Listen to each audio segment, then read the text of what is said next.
I was expecting to get a bulldozer from Kanilai about because they have been busy about that president farm, or that what we call Kaur farm. So all the bulldozers are very busy at that end. Then I cannot able to have a bulldozer. But I wanted to extend more, but I cannot have the chance to get the bulldozer from Kanilai. But I was expecting to push more, and then you can see that I can able to have more space. But I'm expecting, let's say by November, December, January, no, maybe by end of December, I would like to bring the bulldozer early and try to move, and I can have more space, which I can able to do more farming.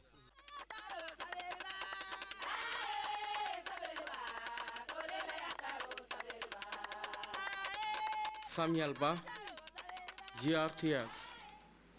Still on harvesting, hundreds of volunteers, mainly from the neighboring Casamas region, have begun harvesting President Jammeh's rice fields in Dasilame, Dimbaya and Siwon in the West Coast region. Our reporter Louis Mendy reports that an appeal was made at the farms for more volunteers to come forward and help in the harvest.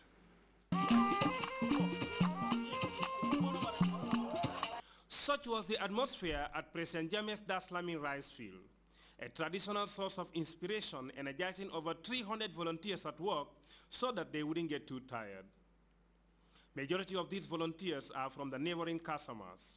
On the other side of the farm is the Mayako Society from Kombolamin. One by one, they defended President Jammeh's back to the land call. They say the initiative, if embraced by all, have the potential to make hunger history in the Gambia. They describe self-adequacy in food as synonymous with self-independence. The Dasilame rice field is 40 hectares. Observers say it's the most promising of all the Kanilai rice fields across the country.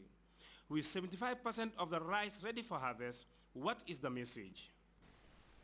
So what we are appealing to the general public is to come on board and then help or give a helping hand to Dasilame farm, especially the vice and then the eye companies, you know, the women national mobilizer, and then all other sectors to come and give a helping hand. Because if you look at 40 hectares, it's not a small farm. You know, it is not easy to harvest, you know, a 40 hectare rice field. And then if you look at, we have started harvesting before the Tobaski, but you know, even quarter of the farm we did not harvest it. Yes, exactly. So we need a lot of support from people. The farm manager attributes the success of this year's Dasilame rice field mainly to the management of the Kanilai International Farms. At President Jammeh's Dimbaya farm, over 300 volunteers, most of them again from Casamas and some from Dimbaya, are helping to harvest the rice. Like the Dasilame rice field, the voluntary exercise is expected to last for 3 days. Reasons that spurred them to lend a helping hand to President Jammeh were not different from those previously had at the Dasilame rice field. The people said helping President Jammeh means helping Gambians because proceeds from his farms are plowed back into society. Political sentiments should not be a stumbling block to national development. Like the Dasilame farm, the President's Dimbaya rice field is also flourishing. On the rice behind you, where you're standing behind you, in front of you, is doing very well. And what do you think is responsible? Yeah, one is the variety of the rice that we transplanted here. The second thing that's responsible is in the water already. You know, anytime it rains, water stays. The rice is all the time in the water. And trust me, if at all it will rain one more, you can harvest this and harvest it again for twice. If you harvest it, if the rice gets reached maturity and you harvest it, and there's water, even if you have to have one more water and then the water stays, if you harvest it, it will come again. Okay, and when you talk about the variety, what variety are you talking about here, this other variety? It's the same as the variety at Dasilame. Because I remember that this is Narika 1, I call it Narika Koyo. Some will use it on the upland. But for us, I use it at C4 Kitty, between C4 and Kitty on the upland, and I use it again like here in the Faroes.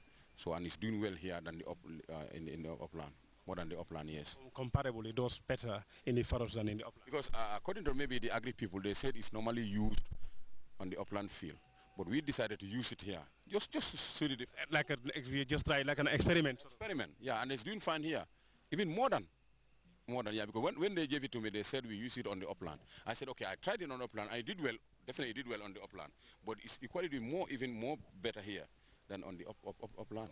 Yeah. The tour rounded up with a visit to President Jammeh's Siwani rice field. This 10-hectare farm located between Siwani and Bajiran was given to President Jammeh by the two communities some 8 years ago.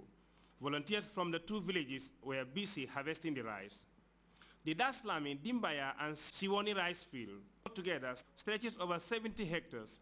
About 80% of the entire tree farms are ripe and are ready for harvest. With the remaining 20% to be ready for harvest in a few days' time, what is the urgent challenge here? I'm speaking now. My biggest concern now is for people to come and help me harvest the field. Otherwise, I will lose. Definitely, I will lose. We have done our part. Maybe it was 3 stages from the clearing, maybe the plowing, and then the sowing. It's already now, it's left with the harvesting. But it's a year with a difference for me, simply because I have a force behind me.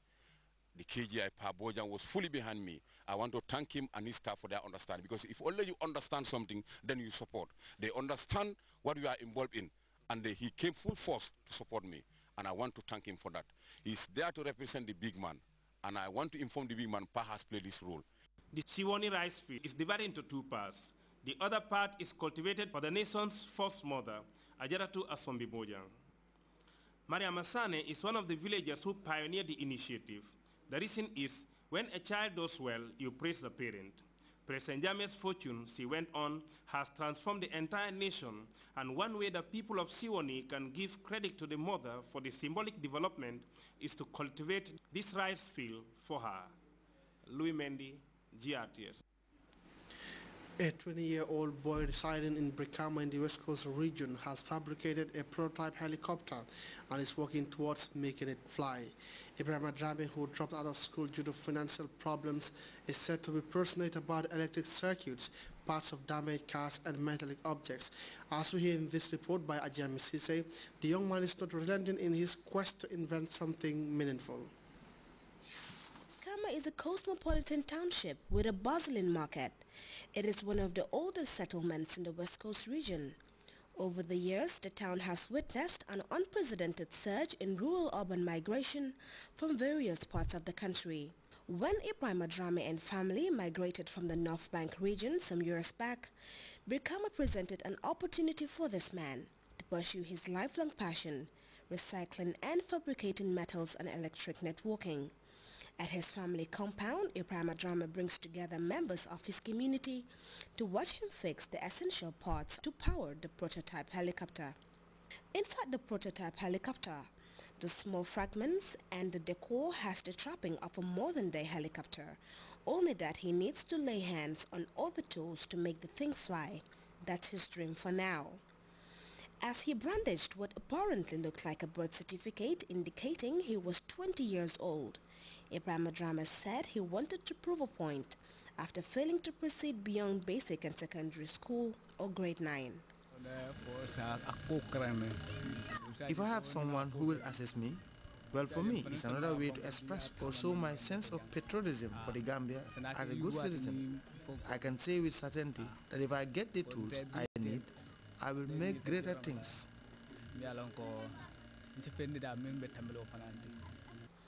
His uncle, Kasim Mane, has been consistently monitoring his nephew's progress.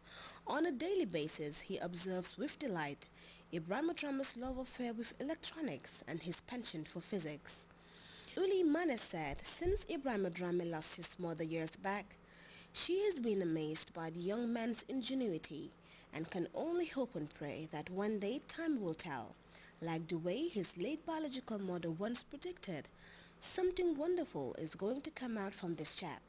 Mana said Ibrahim's link with electronic gadgets can be traced to his upbringing in her native Niamey.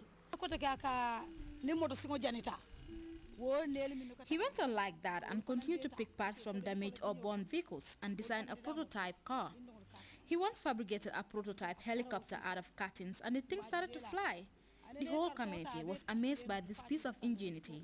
All this happened in Niamey Berending when he was growing up there. How does one invent a prototype helicopter?